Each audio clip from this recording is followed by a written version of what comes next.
ketika ada sekelompok syaitan menyentuhnya. Jadi ternyata syaitan itu suka nyentuh-nyentuh.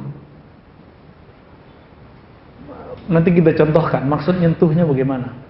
Tazakkaru, maka mereka tiba-tiba teringat, fa idzahum mubsirun, maka mereka langsung mampu melihatnya. Maksudnya apa teks ini, ayat ini, Al-A'raf ayat 201 ini? Orang-orang yang sudah punya nur dalam kolbunya, nanti kalau digoda sama syaitan dia bisa ngerasain. Contohnya, kalau Bang Jimmy lagi duduk-duduk, tahu-tahu ada yang bening-bening lewat. Ya, apa kata kolbunya? Jangan lihat. Kata yang satu lagi, eman, cuma sekali. Ketika si godaan yang kedua datang, dia sadar, wah ini setan nih. Nah itu berarti nur kolbunya sudah hidup. Nur kolbunya sudah hidup.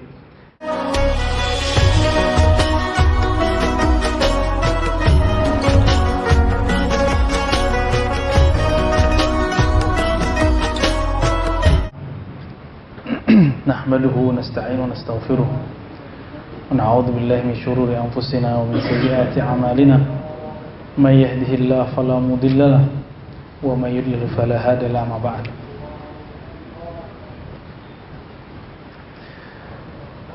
Mari kita buka kajian kita dan baca surah Al-Fatihah. A'udzu billahi minasyaitonir rajim. Bismillahirrahmanirrahim. Iyyaka na'budu wa iyyaka nasta'in. Shiratal mustaqim. Shiratal ladzina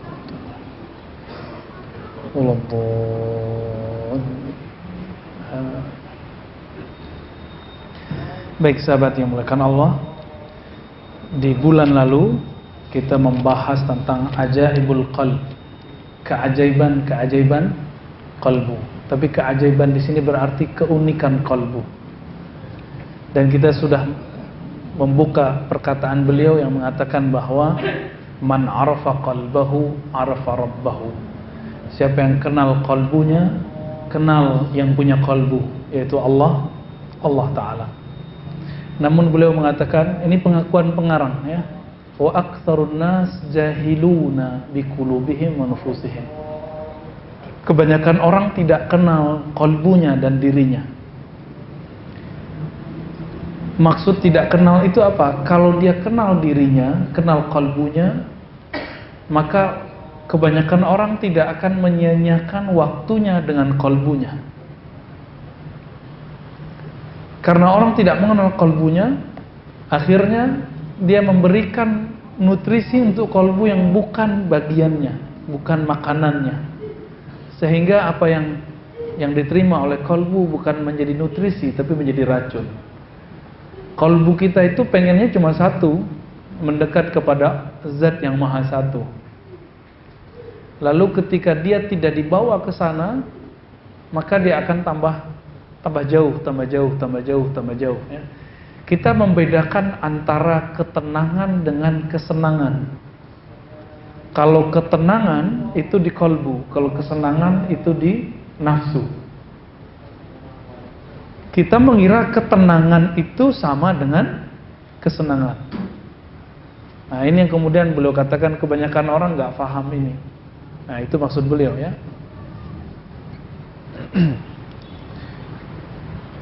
Sekarang kita boleh masuk ke bab yang baru, kitab Riyadhatin Nafs. Bab mengenai riyadhah. Riyadhah artinya latihan. Riyadhatun nafsi, latihan jiwa.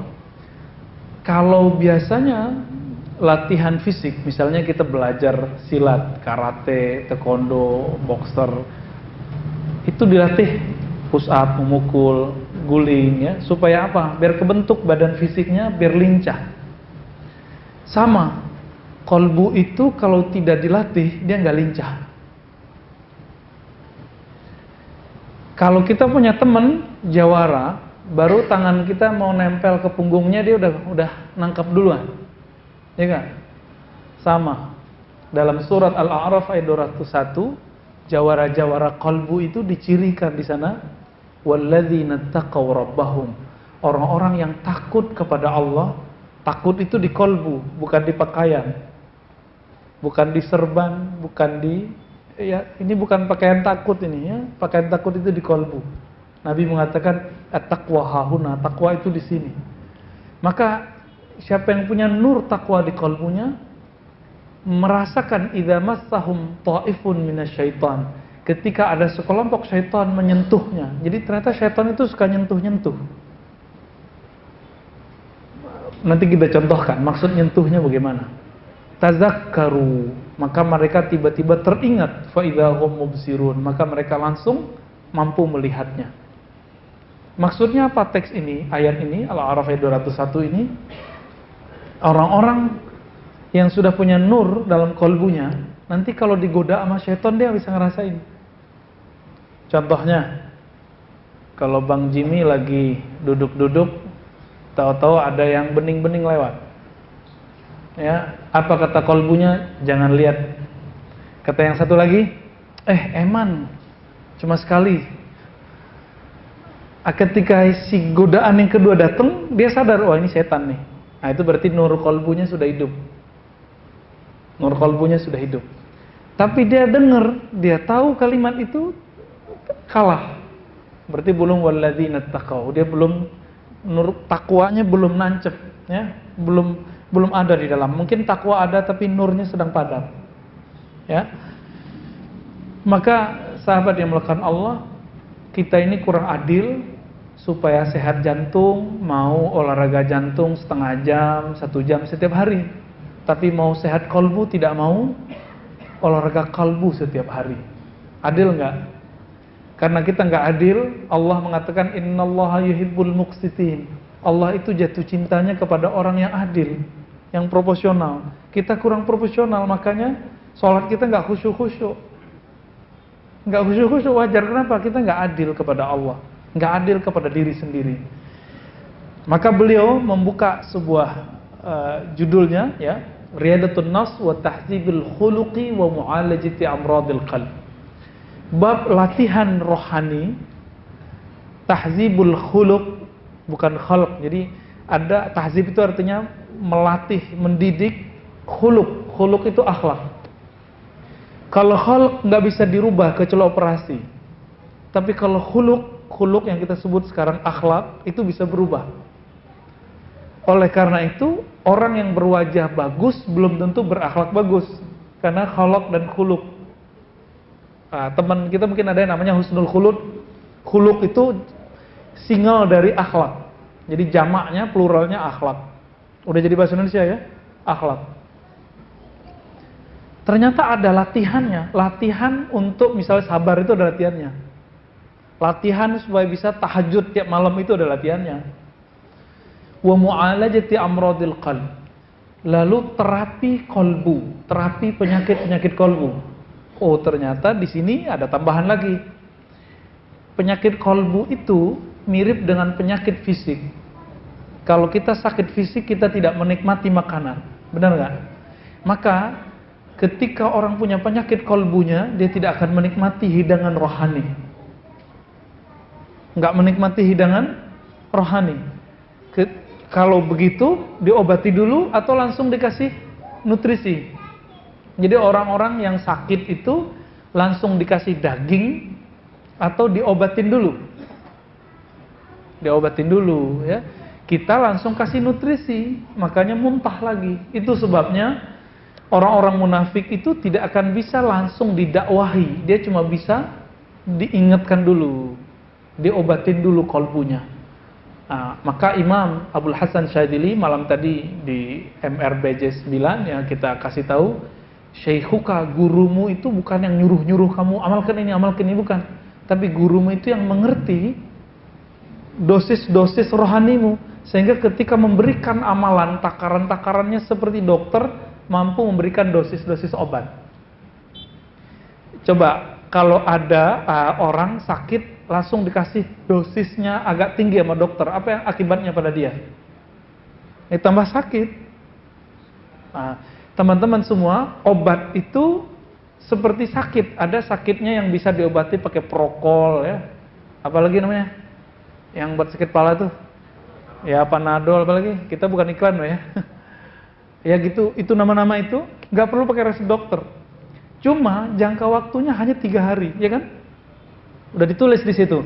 3 hari penyakit masih berlanjut, hubungi dokter. Saya mau tanya, udah berapa hari sholatnya tidak khusyuk?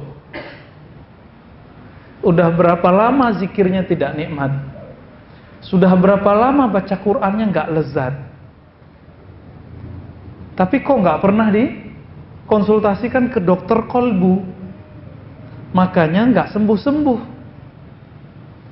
Kalau sudah parah, kita nyebutnya apa? Bukan akut lagi, kronis ya.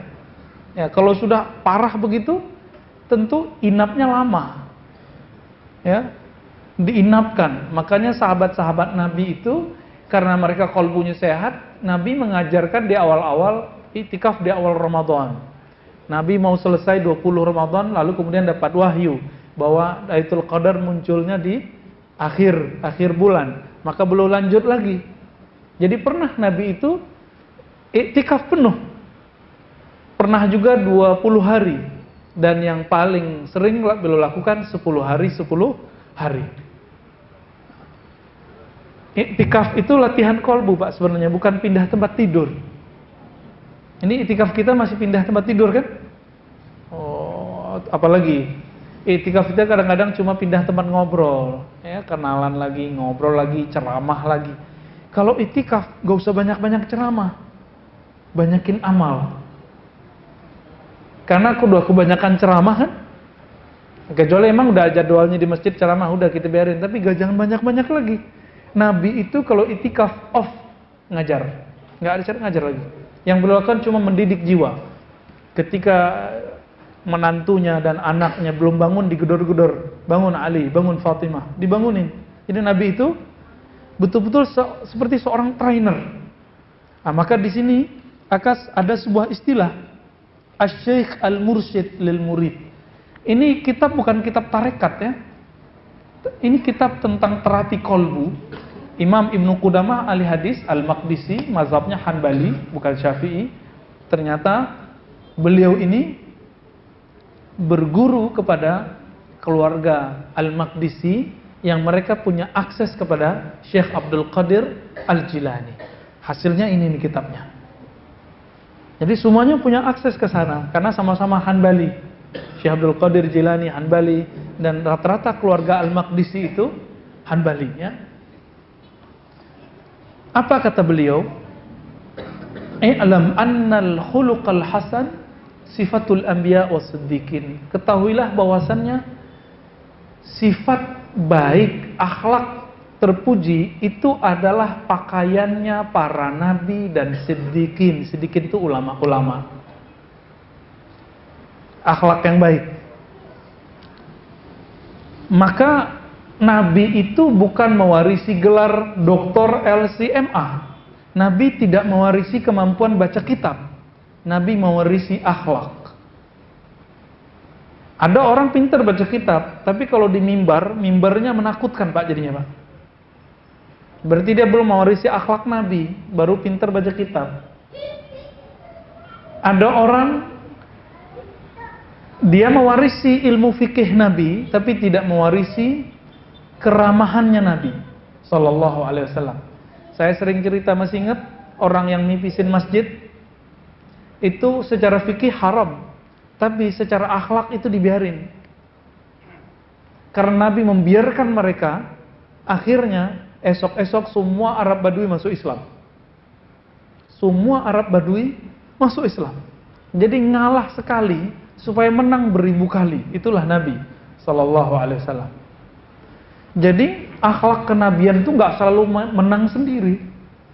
Nah, kalau kita sudah mewarisi ini, sudah lengkap sudah warisannya. Ya. Al-Waris Muhammadi disebut. Sebaliknya, akhlak yang buruk itu beliau sebut sammun qatilun, adalah racun yang membunuh. Yang dibunuh bukan fisik ini, tapi yang dibunuh adalah qalbu. Kalau qalbu sudah sakit, tidak nikmat. Kalau sudah mati, nggak ada rasa. Nah, kalau sholatnya udah nggak ada rasanya, hati-hati itu. Ya, jangan-jangan sholatnya orang yang sudah mati kolbunya. Nah, jangan sampai ya. Maka beliau memulai dengan bab fadilatu husnil khuluqi wa dhammi su'il khuluq. Keutamaan berakhlak baik. Apa kata beliau? Takallamu fi husnil khulqi mu'taridina li samratihi la li haqiqatihi, ya. Para ulama sudah banyak membicarakan tentang akhlak yang baik, namun mereka lebih banyak berbicara tentang buahnya, efeknya, tapi belum berbicara tentang hakikatnya. Maksudnya apa, ya?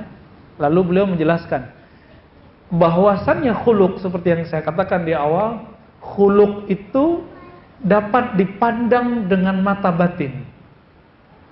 Kita semua punya, Pak. Kita sekali lihat orang punya jadi juri. Oh, ini orang baik nih. Nah, itu yang kita lihat bukan mukanya, tapi akhlaknya. Itu Bapak Ibu, ikhwan akhwat sahabat semua, kita memandang bukan pakai mata ini, tapi lagi pakai kolbu. Pernah nggak melihat ada orang gagah, cantik, tapi kita bilang ini orang jahat nih? Pernah? Itu yang ngomong kolbu. Yang disebut dalam bahasa Arab basirah. Berarti kita sudah bisa membedakan kegagahan fisik, kecantikan fisik bukan berarti cantik rohaninya. Coba bandingkan betapa kita setiap hari merawat wajah ini. Benar gak? Bagi mbak-mbak ya, mas kayaknya kurang. Kalau perempuan setiap hari pakai bedak, pakai pembersih. Bang Adi udah ketawa-ketawa tuh ya. Masuk nggak? Perempuan, dan itu normal. Kalau laki-laki begitu nggak normal. Tapi kita coba lihat, apakah semua perempuan yang kulitnya halus itu kata-katanya halus? Enggak. Apakah semua perempuan yang di bleaching apa tuh ya, putih, ada yang udah putih pengennya agak sawo mateng?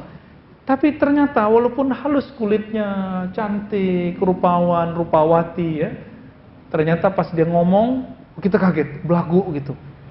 Ya. Pas kaget keluarnya kodok, ya. Pas kaget keluarnya ayam. Itu nggak cantik. Maka al-jamal jamalul qalb. Kecantikan itu adanya di kolbu. Bandingkan cantiknya Khadijah, Sayyidatuna Khadijah radhiyallahu taala anha dan Aisyah. Aisyah gadis nggak? Satu-satunya istri Nabi yang gadis kan cuma Aisyah. Artinya Nabi emang nggak pemburu gadis, Pak. Nabi itu dititahkan oleh Allah nikah, maka Nabi nikah. Jadi Nabi nikah itu bukan karena kehendak dirinya, tapi karena perintah dari Allah. Ketika terakhir menikah dengan Zainab binti Jahaz, turun lagi ayat tidak boleh dinikah. Nabi nggak nikah lagi. Padahal saudaranya dari kalangan Nabi Allah, Nabi Sulaiman, berapa istrinya? 600 plus 400. 1000. Nabi Bani Israel. Yang sekarang orang-orang yang beragama ikut Israel, baik Israel Isa atau Israel Musa, ngejek-ngejekin kita. Muhammadmu hypersex. Siapa yang hypersex? Ya. Kalau Nabi mau, istrinya berapa? 1000 dong seharusnya. Tapi Nabi enggak tuh. Ya. Istrinya malah cuma 11.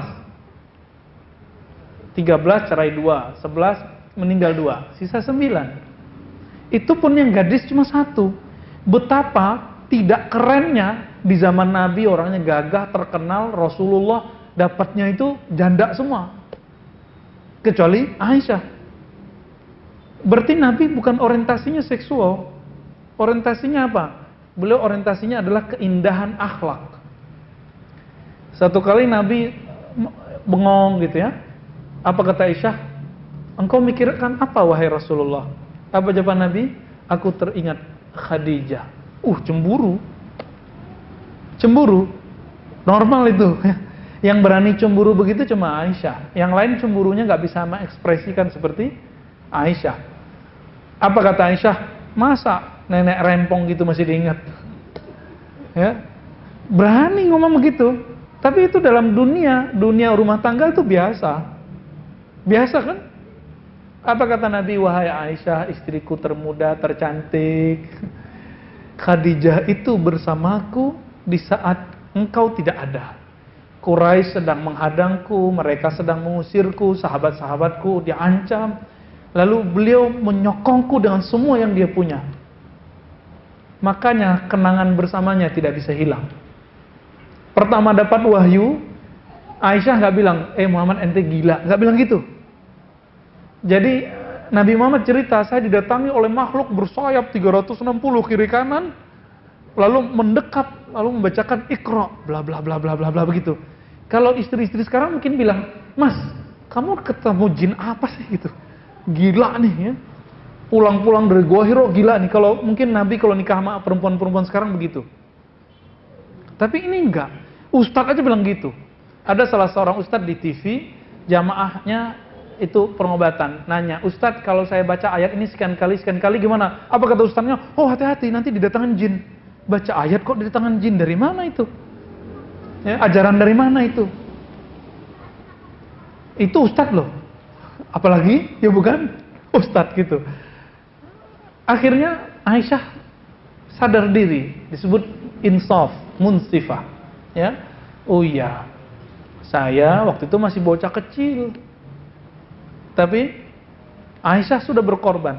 Jadi sahabat yang melakukan Allah, Nabi SAW itu teringat Khadijah bukan fisiknya, tapi teringat akhlaknya. Dapat wahyu malah dikuat-kuatin, kamu normal, orang baik, nggak mungkin didatangi makhluk-makhluk yang jahat. Begitu nguatinnya. Maka siapa yang mewarisi ilmu Khadijah, akhlak Khadijah, dia tidak pernah membuat sedih suaminya. Dia selalu menguatkan suaminya. Ya, kalau pewaris Aisyah beda lagi, cerdas tapi tajam. Perlu juga tuh ya.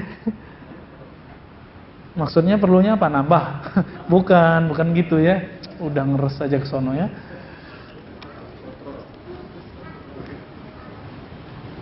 Jadi kalau kita bilang si fulan akhlaknya baik, itu wajahnya atau batinnya? Wajahnya atau batinnya? Batinnya ya. Tapi kalau kita sebut si fulan cakep, itu apa? Wajahnya. Sepakat ya? Jadi sebenarnya saudara yang melakukan Allah, kita itu sudah biasa mengakses alam yang bukan zahir.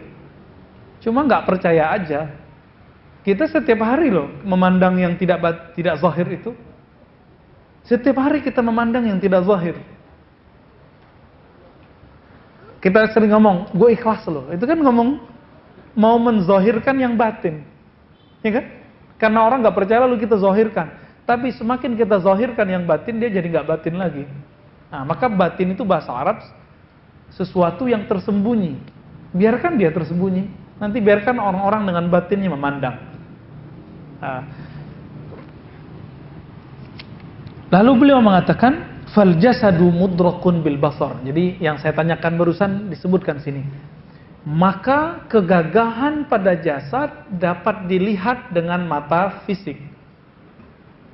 Wan nafsu, kecantikan kegagahan dalam jiwa, mudrakatun bil basirah, dapat dipandang dengan basirah, dengan mata batin ya.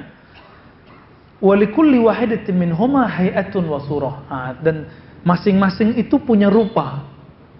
Penyerupa. Coba ada orang gagah ketika dia marah, gagahnya gimana? Hilang. Ya.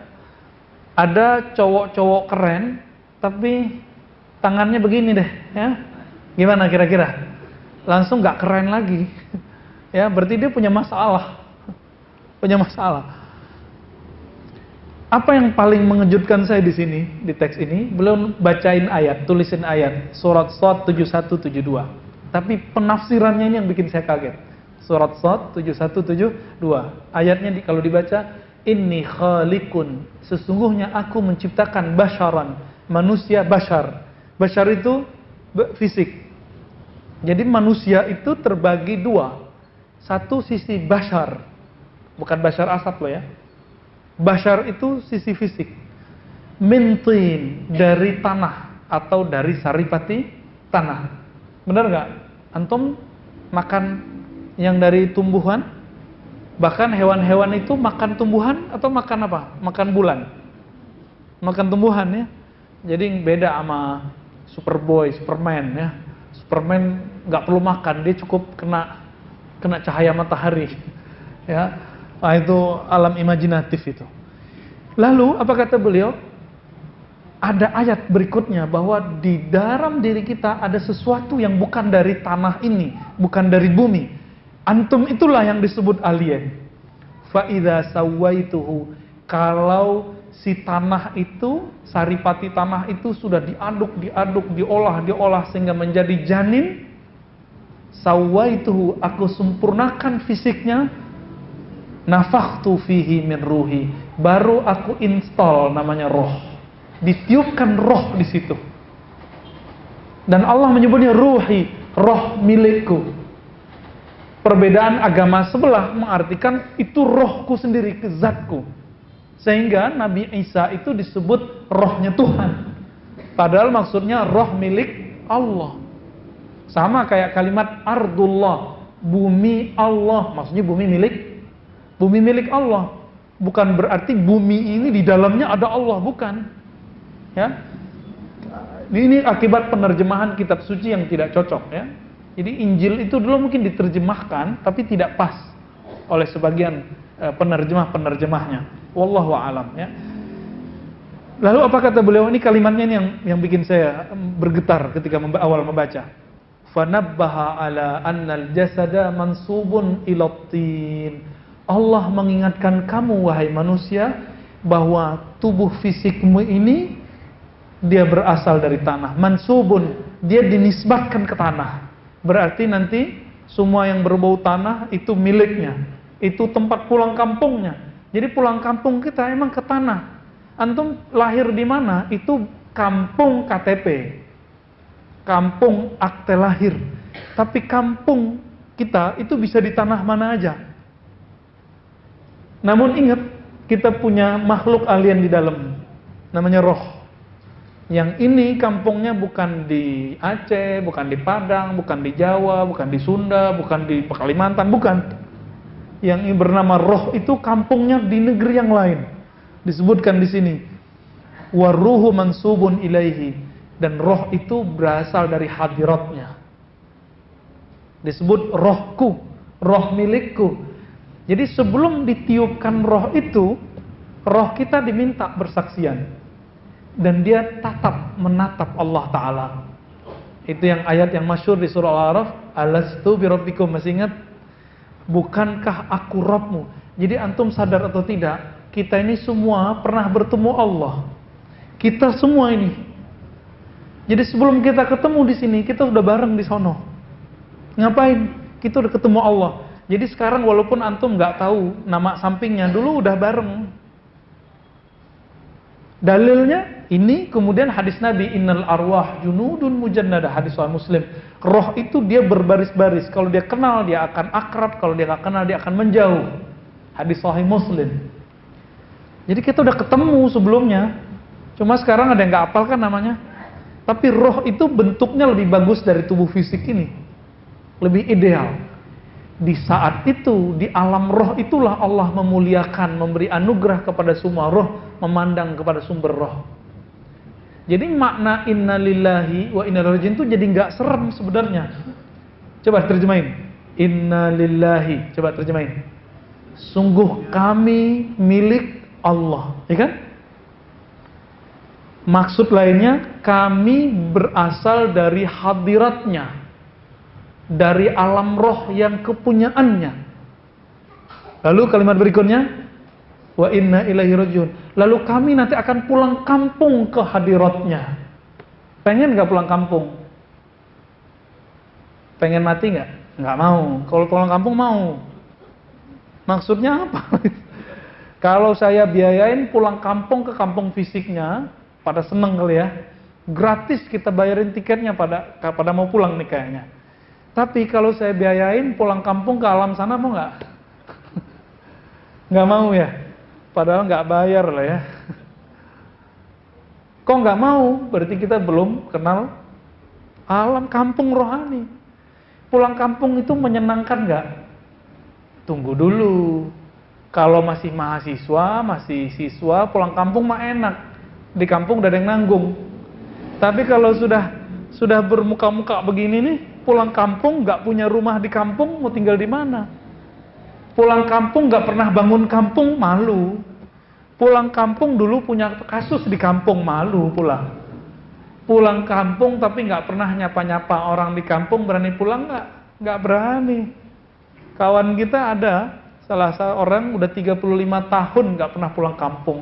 Saya tanya, kok kamu nggak pulang? Dalam hati aja dia jawab ya. Tapi mukanya udah menjawab, saya udah tahu. Ah, malu gitu. Mukanya langsung malu. Gimana mau saya pulang kampung? Saya nggak pernah buat apa-apa di kampung, nggak pernah kirim apa-apa ke kampung, nggak pernah nyapa orang kampung, nggak punya tanah di kampung, nggak punya rumah di kampung. Jadi antum itu sebenarnya kalau mau pulang kampung itu akan senang, pede kalau pulangnya pakai Fortuner atau Alphard gitu ya. Kalau pesawat yang VIP. Jadi kalau orang tanya, naik apa dek?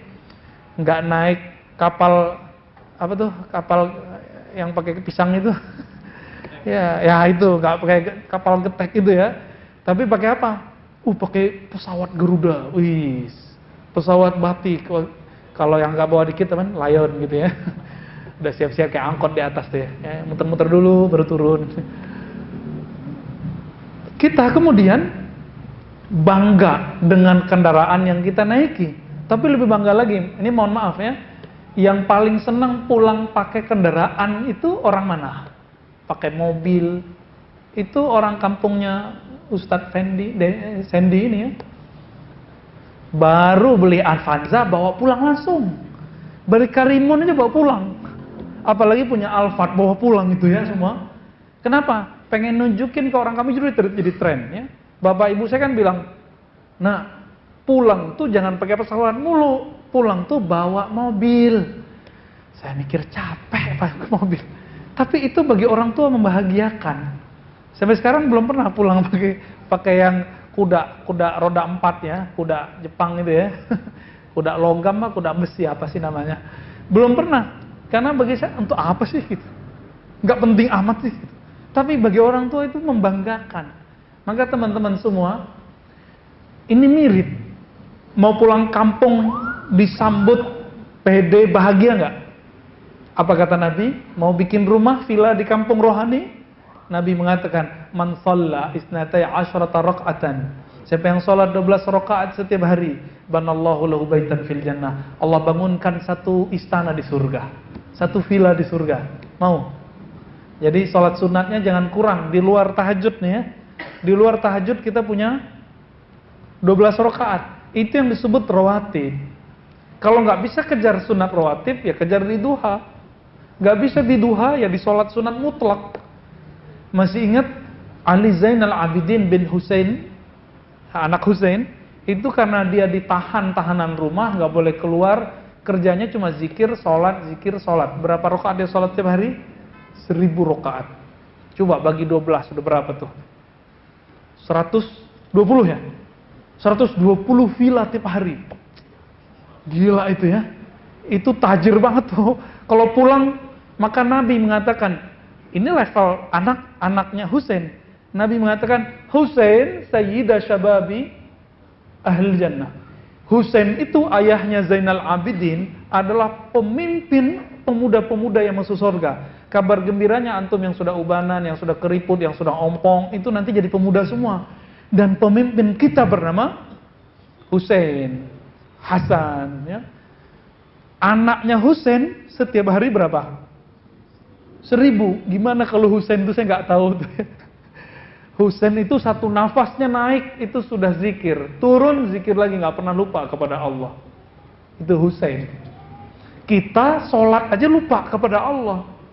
Gimana mau bangun? Jadi udah bangun rumah di surga, tapi keropos, baru 3 hari runtuh.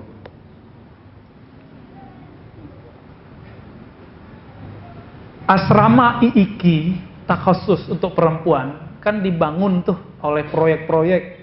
Kontraktornya jahat sekali. WC-nya nggak di apa namanya tuh yang dikasih semen apa banyak itu kerikil-kerikil banyak. Di bawahnya itu ternyata masih tanah. Diinjek langsung gruk. Itu baru belum lama ya. Kebakaran asrama IIKI masih ingat nggak sebelumnya? Penghafal-penghafal Quran dari kalangan perempuan. Itu asramanya, jadi si pemberi dana oke, kontraktornya kurang ajar. Mungkin kontraktornya bener, tapi tukangnya kurang ajar. Itu. Nah, makanya Kita kalau beramal itu betul-betul detail, diliatin, dipelototin pakai kolbu satu-satu. Jangan cuma merhatiin takbir Assalamualaikum doang. Ya, apalagi merhatiin kaki kawan. Ya, kita lagi mau maku rumah, tapi yang kita lihat orang maku sampingnya, hancurlah tangannya. Ini ilustrasinya. Orang-orang yang membangun rumahnya di surga, tapi dia tidak memperhatikan bahannya, kualitasnya, baru sehari udah roboh. Inilah nasib orang-orang yang tidak memelihara kolbunya dalam sholat. Bilang ini, capek malam tadi tahajud 11 rakaat. Aduh, betisku naik gitu ya. Malam tadi 1 juz langsung roboh. Ya. Roboh langsung. Maka Nabi mengatakan 3 hal yang bisa menghancurkan, salah satunya ujub, merasa dirinya keren gitu, lalu diceritakan ke orang. Maka ingat-ingatlah, mungkin kita sudah banyak bangun, tapi nggak dijaga. Udah bagus, rumahnya udah bagus, tapi nggak dibersihin, gimana? Ya kotor lagi gitu. Maka teman-teman yang menggunakan Allah, jika ingin pulang kampung indah, maka bangun di sana istana. Siapkan kendaraan yang bagus. Kalau perlu, kita punya prestasi, nanti diundang pulangnya. Dapat undangan gratis. Itu yang dibacakan dalam surah Al-Fajr. Ya ayat Tuhan, nafsul mutuna itu undangan kematian gratis, Pak. Mau nggak diundang? Diundang oleh yang punya langit dan bumi. Maka orang-orang ini kalau diundang, disambut oleh makhluk langit dan ditangi oleh langit makhluk bumi. Kita ini ketika lahir, kita nangis, orang yang nyambut gimana? Ketawa, senyum. Tapi kita nggak tahu ketika kita meninggal nanti orang senyum apa nangis. Kira-kira gimana, Pak? Ibu, Mbak, semua. Kita yang mana nih?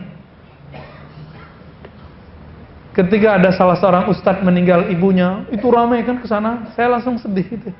Ya Allah, ini yang terkenal anaknya, tapi ibunya dapat keberkahan. Oh, ternyata anaknya itu jadi seperti ini karena didikan ibunya. Poin, ketika meninggal itu ribuan orang datang, sholat gaib di mana-mana, dapat keberkahan. Kita mikir, kita yang dakwah-dakwah ini yang mana nih ya? Maka teman-teman semua, disebutkan di hadis Nabi, innamal a'mal bil khawatim. Amal itu tergantung endingnya, tapi ending itu tergantung dalamnya. Jika di dalamnya benar, nanti akhirnya benar. Jadi apa kata beliau? Beliau sedang mengenalkan kampung kita. Kampung kita bukan di Padang, bukan di Pekanbaru, bukan di Jambi, bukan di Kalimantan, bukan di Jawa, bukan di Sunda, bukan di Betawi. Bukan. Kampung kita bernama alam roh. Nanti bakal pulang ke sono. Jadi jangan kemudian terlalu nyaman dengan tubuh ini. Tubuh ini terlalu lemah untuk memikul roh. Coba lihat, Pak. Punggungnya udah mulai sakit-sakit belum? Ya, kepalanya udah sering masuk itu berat gitu ya. Makan gaji-gaji dikit berat. Ini nggak bisa emang. Di sini bukan surganya roh. Dulu masa kecil emang enak kalau makan apa aja naiknya ke atas, Pak. Kalau sekarang makan apa aja maju ke depan, makin kiri kanan. Tuh semuanya tuh sama aja tuh ya. Tuh sama saya juga begitu. Udah beda. Jadi ternyata tubuh ini punya masa, punya limit untuk berkembang. Selebihnya seharusnya kita mengembangkan roh. Tetap kita makan, minum, puasa, dan segala macamnya. Tapi kita mengembangkan roh. Maka kita kasih rumus. Setiap kali jatah fisik dikurangi, maka jatah rohani bertambah. Contoh, kenapa dalam Islam ada puasa? Supaya orang punya ketajaman kalbu, rasa empati terhadap orang susah. Itu rahasianya. Jadi puasa Daud, puasa bukan untuk sakti.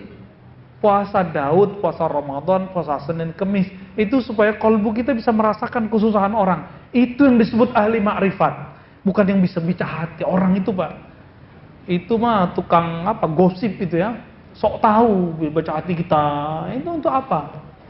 Tapi orang yang kata Nabi, la yu'minu ahadukum, kamu nggak sempurna imannya, kamu tidur kenyang, tetanggamu tidur kelaparan.